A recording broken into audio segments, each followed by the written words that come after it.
Le salaire au Canada, c'est un gros piège. Vous l'avez sans doute lu en titre de cette vidéo et c'est exactement ce dont nous allons discuter dans cette vidéo.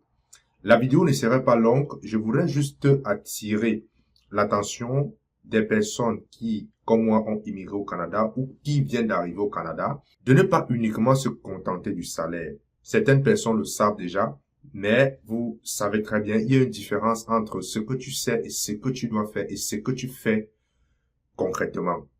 Alors, pourquoi le salaire est un gros piège au Canada? Et je peux même dire c'est un gros piège un peu partout, mais je vais me focaliser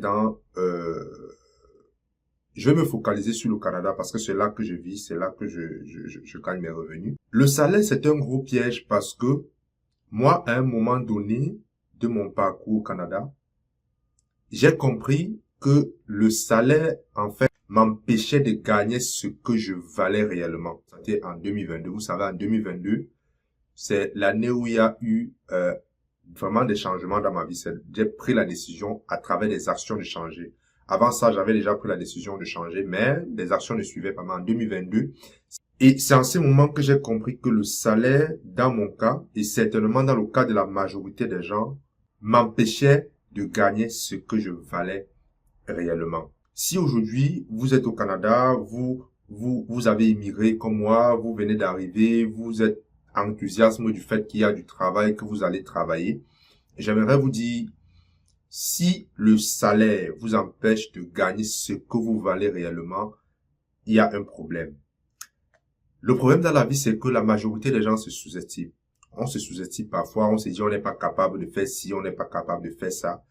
Tant et aussi longtemps que vous n'avez pas essayé de faire cette chose-là, vous ne saurez jamais si vous valez mieux que ce que votre patron vous paye à la fin du mois. Ça, c'est un point. Et le deuxième point, le salaire est un piège dans la mesure où le salaire, c'est le revenu le plus exposé. Le salaire, c'est le revenu le plus exposé. Le salaire, c'est le revenu le plus vulnérable. Je m'explique. Il existe plusieurs types de revenus. Ok? Il existe plusieurs types. Je vais catégoriser ça en deux catégories. Il y a les revenus que vous tirez de votre emploi, c'est-à-dire un salaire. Il y a les revenus que vous pouvez tirer de votre entreprise. Et parmi les revenus d'entreprise, vous pouvez avoir des revenus de loyer, vous pouvez avoir des revenus de portefeuille, ce qu'on appelle parfois des dividendes. Vous pouvez avoir des revenus, par exemple, que vous tirez des droits d'auteur. Ok, vous pouvez avoir des revenus, par exemple, tirés d'un brevet d'invention. Ça, ce sont des revenus d'entreprise. Et de l'autre côté, comme j'ai dit, on a ce qu'on appelle le revenu gagné, qu'on appelle également le salaire. Pourquoi est-ce que le salaire, c'est un revenu le plus exposé, le plus vulnérable? Voici le schéma que vous devez comprendre. Lorsque vous touchez votre salaire, la première dépense qui passe dans votre argent avant que l'argent n'arrive dans vos poches, c'est l'impôt. C'est-à-dire, l'impôt plonge les mains dans vos poches et retire l'argent de façon officielle, de façon légale, sans demander votre avis. Ok?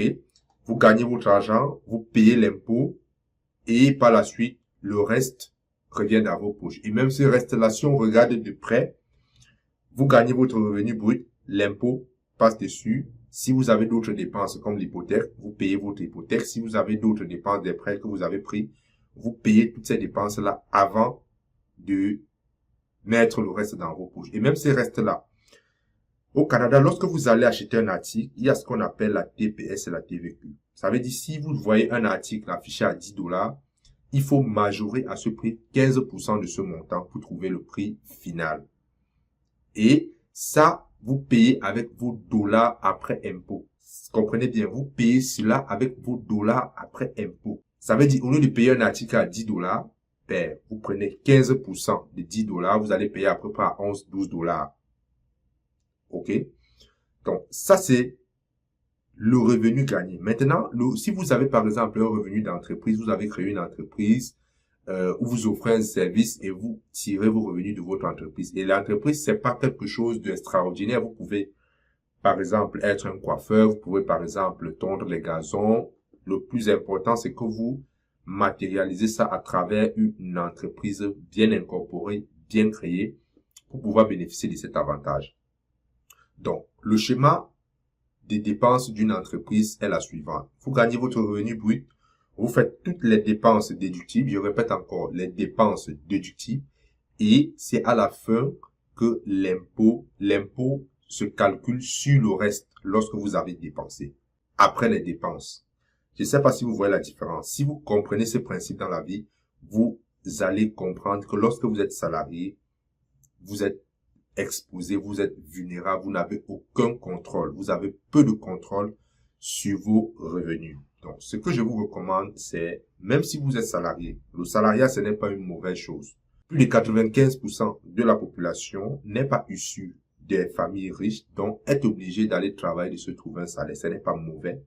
Mais lorsque vous comprenez le principe que je viens de vous énumérer, surtout en Occident, surtout en Amérique du Nord, comme au Canada et aux États-Unis, ben, je sais aussi que la France, l'impôt coûte cher, mais lorsque vous êtes en entreprise, ben, en Amérique du Nord, c'est plus avantageux pour vous. Même si vous avez votre salaire à côté, créez-vous une activité dans laquelle il y a des dépenses que vous pouvez déduire de l'entreprise et qui vous soit profitable. Je prends un exemple.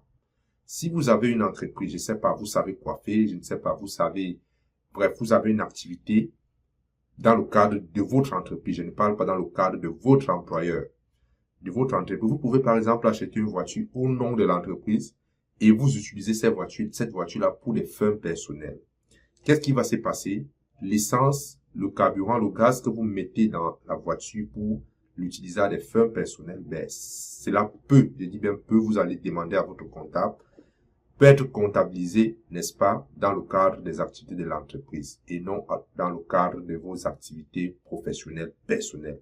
Donc, pour me résumer, pour que cette vidéo ne soit pas longue, ayez votre emploi en journée et lorsque vous terminez votre travail chez votre employeur, occupez-vous de vos affaires, lancez une activité et au Canada, je vous le dis, l'entrepreneuriat des personnes immigrantes, des personnes noires, est beaucoup encouragé. Il y a même des subventions là-dessus. Je suis en train de créer un programme où je vais de finances personnelles, d'éducation financière au Canada, où je vais partager ces différentes subventions, tout ce qui concerne les finances au Canada. Quand ça sera disponible, je vous en informerai.